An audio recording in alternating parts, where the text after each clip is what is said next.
And every time something like this happens, you come here, you tune down the rhetoric, crocodile tears, ooh, I can't believe this. Then a week later, you go right back at the dictator and fascist rhetoric again. So you don't really care. You're just pretending. And for that, fuck you, and you in a corner too.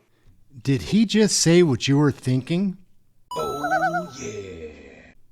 Gang, what's up? Aaron, Canadian Looney. This is going to be an interesting video. We're going to follow that up with The View. We have a regional councillor from Niagara that is looking for attention. We're going to give her some here. We've got ministers dodging questions. We've got Pierre Poilievre fearing for his family. It's getting crazy out there, guys. Things are getting pretty awkward all over the Western world, no doubt. Let's take a peek on why that's happening. Hey, that's something everyone can enjoy. Isn't a fundamental part of being an American that we are able to express our opinions to each other without fear, without this kind of horror happening? And it seems to be something we have been seeing more and more of. And it's not even left or right. It's just people being taken out because of their beliefs. There's just no place for this kind of violence in this country. I am heartbroken over it. I cannot believe that someone would kill another person because they were speaking their beliefs. Well, for years, you and your allies in the media have been conditioning half of the country against the president, his supporters, and figures like Charlie Kirk. Trump is Hitler, his supporters are fascists, right-wing extremists is danger to our democracy, they're Nazis, you know the words. Yet you seriously sit here acting surprised when lunatics who believe your words decide to take matters into their own hands. Your side burn and loot every time things don't go your way. Your side tried to assassinate the president multiple times. Your side burned Teslas all around the country and wanted Elon dead. Your side assassinated Charlie Kirk. Your side is currently celebrating it. So don't talk to me about, well, this is not a left and right issue. It is the left. It's only the left. It's ironically the Democratic side who engages in political violence and killings of figures they disagree with. And every time something like this happens, you come here, you tune down the rhetoric, crocodile tears, ooh, I can't believe this. Then a week later, you go right back at the dictator and fascist rhetoric again. So you don't really care. You're just pretending. And for that, fuck you, and you in a corner too. Whoa. What's next? Oh, yeah. Let me introduce you to Niagara Regional Councillor Haley Bateman. She's a charmer, gang. Listen. So I came home, went on social media following some friends, and I am so triggered by somebody's post about Charlie Kirk and how much he's going to be missed, and how sorry they are, about what happened, and praying for his friends and family and all this bullshit. And I cannot believe what I'm reading because, this is what he wanted. He wanted this. He worked his 31 years to get to this place. And what a violent way to lose your life. What a violent way for the children of Newtown to lose their life. And he kept it going. He fed off it. He got money from these groups who do these things. And now they're manipulating the story. So I've made a decision that I'm going to continue the path that I was. I'm going to be removing people from my feed, including friends. Because if you don't share the same values that I do, then we don't need to be in each other's life. And that's just the truth. That's the truth. And I don't need to waste any energy on asking you questions why, because I think everybody that follows me is a grown-up. So, I don't know what to tell you. What a disappointing day for me to see so much empathy for a man who caused so much pain and will posthumously be causing a ton of pain in our community. I don't know what to tell you. You're under arrest. Please stand up.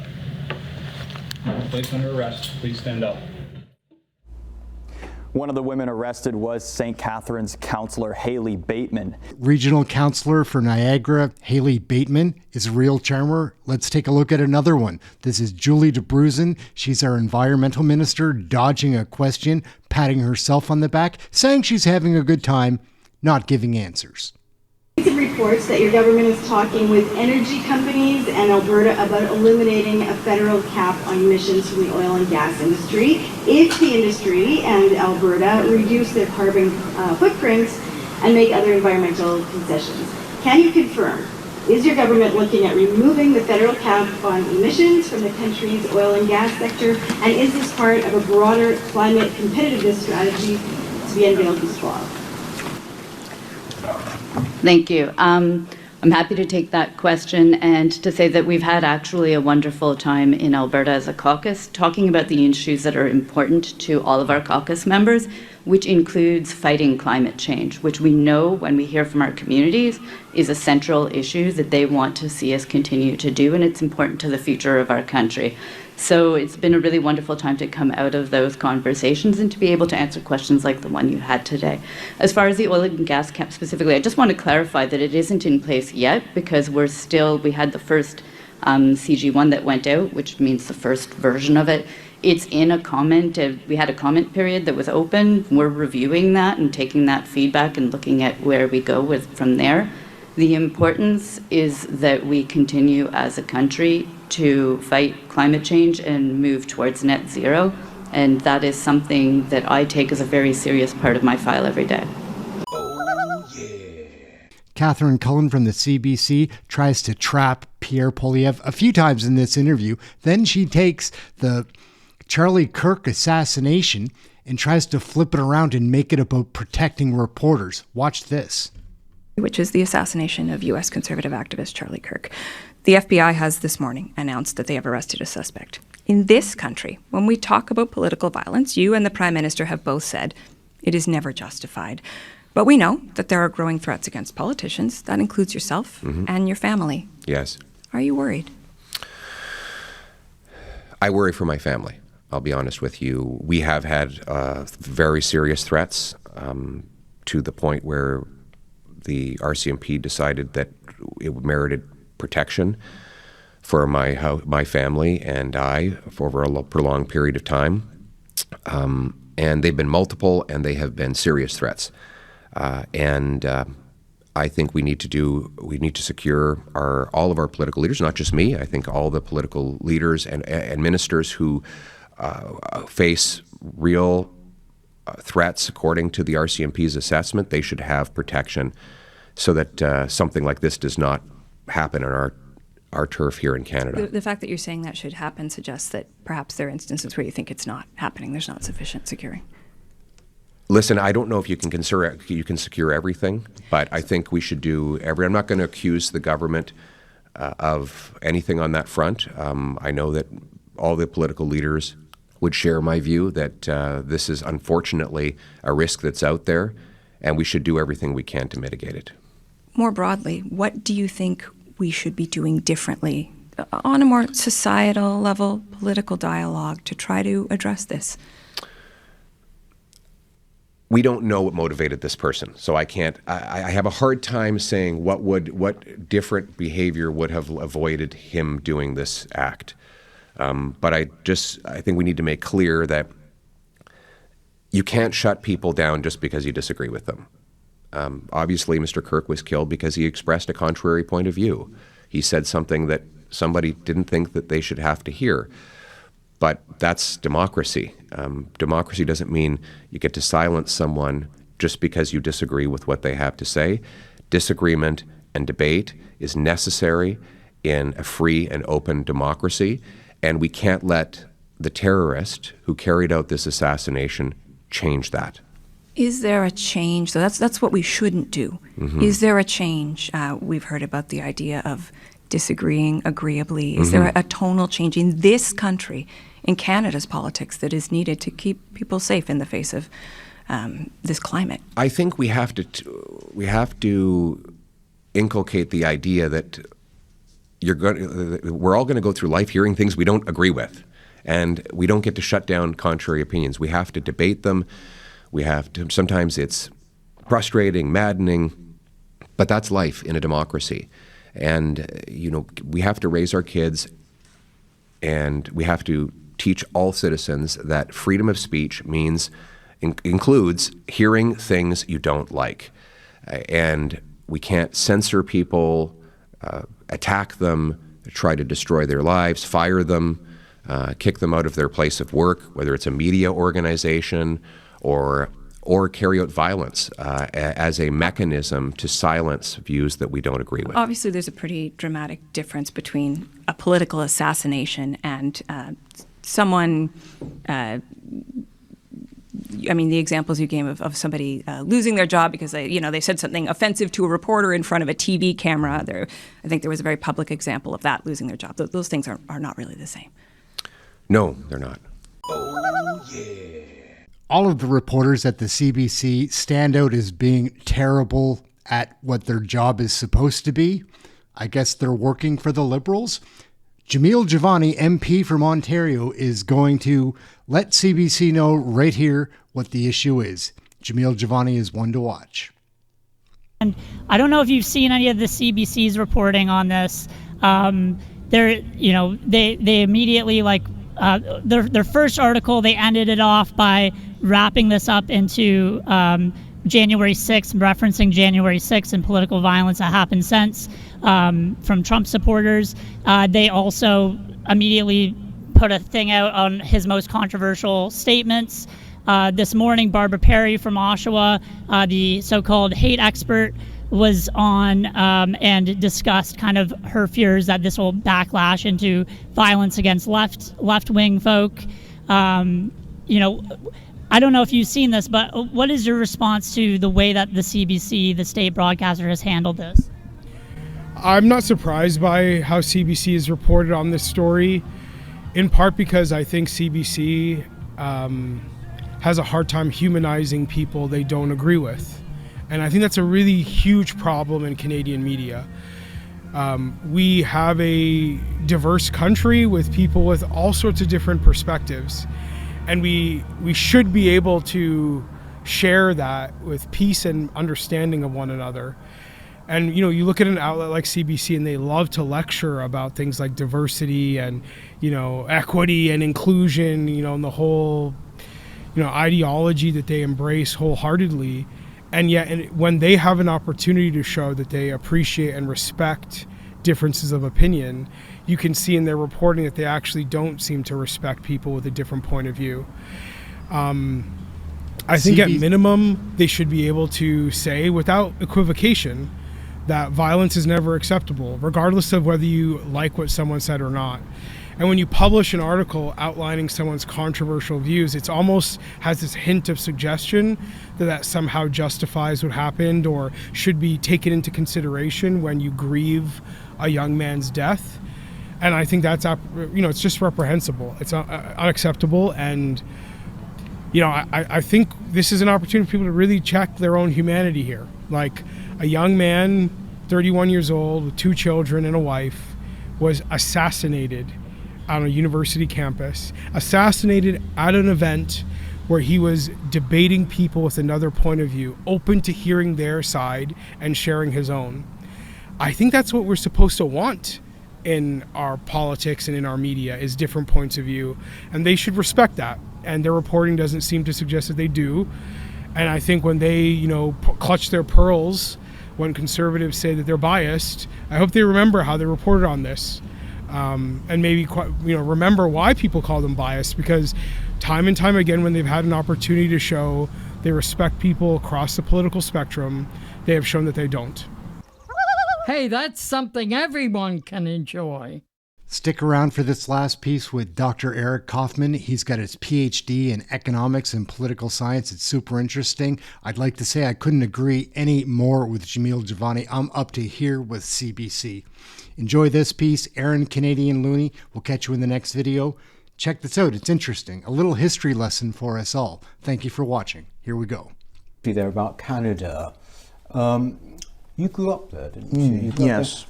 When you look at the country now, I mean, it's now become this byword for kind of, woke dystopia, if you like. Yes, right. Why Canada? Why did it happen with Canada? Well, it happened, and this is kind of an argument I make, is that the seeds were already, the ground was already laid. It was fertile ground for the woke revolution. Yeah. And in fact, so much of what we think of as woke extremism, actually, if we go back to an earlier era of multiculturalism, that was a kind of wokeness before its time, but just not as extreme. So Canada, for example, what happens is you have the decline of the British Empire, the end of Canadian loyalism, and the replacement of the British identity, which was really what defined Canada as opposed to the United States, as they were loyal to the crown in the Revolution. And so the Loyalists founded Canada in sort of the late 18th century. That was the basis for Canadian identity, with the exception of the French, which is a bit more complicated. But British Empire goes away and they have to find a new identity. It's just around the time of the 1960s, and so the country is completely reinvented from scratch as a left-wing country. That had never been its identity. It's complete fiction. And the other fiction is this idea of multiculturalism. There were almost no Canadians who were not of British or French ancestry. Very small, maybe 10%. But Canada adopts this policy called the Multiculturalism Act of 1971, at a time when there really wasn't much multicultural reality on the ground. But that sort of lays the seed. It says there's an obligation to promote the multicultural character of the country. So that's already there in 1971. It gets sort of given a bit of steroid injection in the 1980s.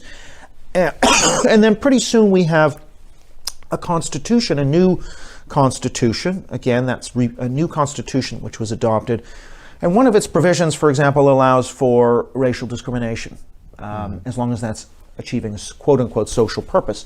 Now, maybe for a long time that wasn't used. Yes. Yeah. So, unlike the U.S., where the First Amendment, not the First Amendment, but the Civil Rights Act outlaws discrimination on the basis of race, the Canadian Constitution and a number of court cases seem to show that, yeah, you can discriminate against white people all you want, against men, whoever. You now have sentencing where somebody who is Indigenous or Black can have a lighter sentence by claiming systemic racism, whatever, in the system. Just citing that. Yeah. You have university admissions jobs that are advertised only for non-whites or Indigenous or whatever. So that's openly being done now. Now, it wasn't openly being done as much in the past, but the door was open. Yes. And I would say people were open to it. It's just those doors hadn't been pushed open. So you had a country where, because of this kind of multiculturalism seedbed, the ground was primed for extremism, and there's no resistance to it. It just steamrolls right through the system. Yeah. Now, it is the case that there is a conservative leader who is a little bit more populist sounding, who is currently, who is willing to criticize the media. So the media is completely progressive. There's almost no opposition in the media. There's one paper called the National Post, which is better, and there are small new media outlets like True North. But the mainstream media dominates to the extent, and I'll just give you a statistic here. So there was this moral panic, this hoax about 215 Indigenous children buried outside the school in Western Canada. There's not a single body that has been found through any scientific method. There's not any record of any children missing, that could be accounted for. So the whole thing is a complete scam. The media has completely run with that story, and now when it was exposed, and there was a piece that came out in the National Post saying, look, we haven't got any evidence here.